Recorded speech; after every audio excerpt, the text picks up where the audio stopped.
Olá, a gente vai mergulhar hoje nas ideias de The Source Field Investigations, um livro que traz uma teoria alternativa e, olha, bem controversa sobre a evolução da vida. Então se prepara, porque o que vem por aí é, no mínimo, extraordinário. Ok, para começar, a coisa já fica interessante.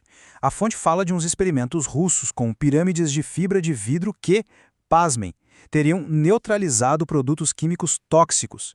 É como se a própria forma, a geometria, pudesse, reorganizar a matéria para sustentar a vida em vez de acabar com ela.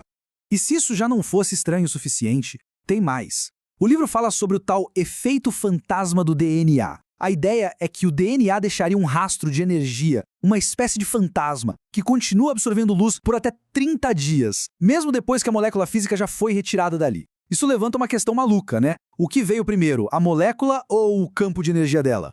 E tem também a ideia de vida surgindo, do nada. A obra descreve experimentos em que umas estruturas que parecem vivas, com conchas e espinhos, apareceram do nada, só com areia e água esterilizadas, sem nenhuma matéria orgânica ali antes. Como pode? Então, vamos juntar as peças.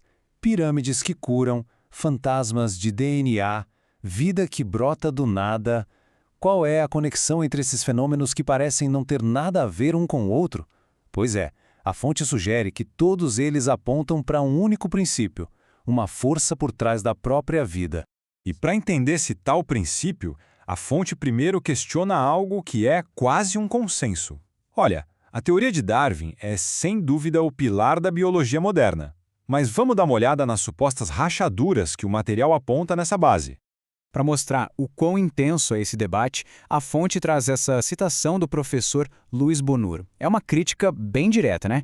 E ela meio que prepara o terreno para uma ideia nova, mostrando que a teoria convencional, não é uma unanimidade no mundo científico. O argumento vai mais fundo quando aponta para as lacunas no registro fóssil. Por exemplo, não haveria evidências claras sobre a origem dos peixes ou dos pássaros, sabe? Aquela transição de réptil para pássaro. E claro, o famoso elo perdido humano, que continua perdido. Isso tudo, segundo o livro, desafia aquela ideia de uma mudança lenta, gradual e totalmente aleatória.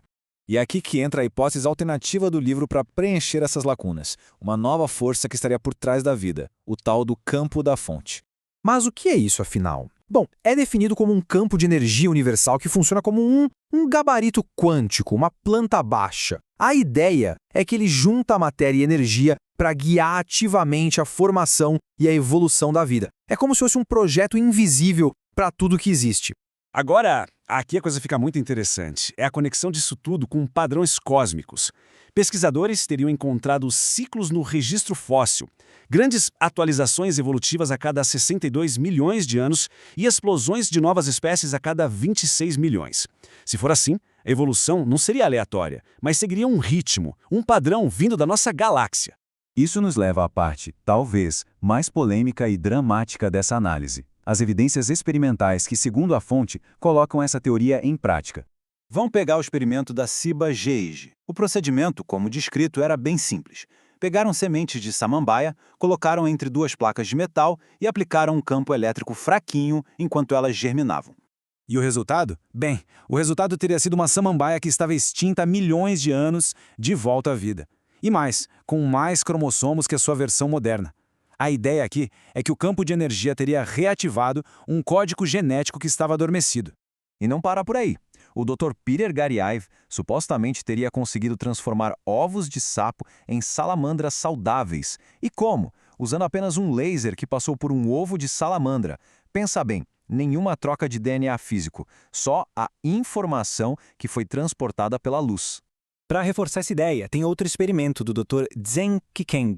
Ele alega ter criado um híbrido de pato com galinha. De novo, usando só um campo de energia para transferir a tal informação biológica de um pato para um ovo de galinha. Dizem que os filhotes nasceram com bicos achatados e até membranas entre os dedos. Ok, tudo isso é muito louco, mas e nós? Como isso tudo se aplica a gente? É agora que a fonte pega essa teoria cósmica e traz para um nível bem pessoal, explorando o que isso significaria para a humanidade hoje. Vamos dar uma olhada nos números. Segundo uma pesquisa citada do Dr. John Hawkes, a evolução humana acelerou, e muito. Nos últimos 5.000 anos, a gente estaria evoluindo 100 vezes mais rápido do que em qualquer outro período da história. 100 vezes. E não é só no DNA. Existe uma coisa chamada efeito Flynn. Basicamente, as pontuações médias de QI no mundo todo vêm subindo uns 3 pontos por década. E o curioso é que esse aumento é maior na nossa capacidade de reconhecer padrões abstratos. E esse gráfico ilustra outro dado bem curioso, o efeito placebo. Desde a década de 80, a resposta a placebos em testes clínicos praticamente dobrou. É como se a nossa crença, a nossa mente, estivesse se tornando uma força biológica cada vez mais poderosa. E tudo isso nos leva à pergunta final. Se a evolução está acelerando, os QIs estão subindo e o poder da mente parece estar crescendo, a fonte nos deixa com essa reflexão bem provocadora. Será que o código-fonte da humanidade está passando por uma atualização agora mesmo?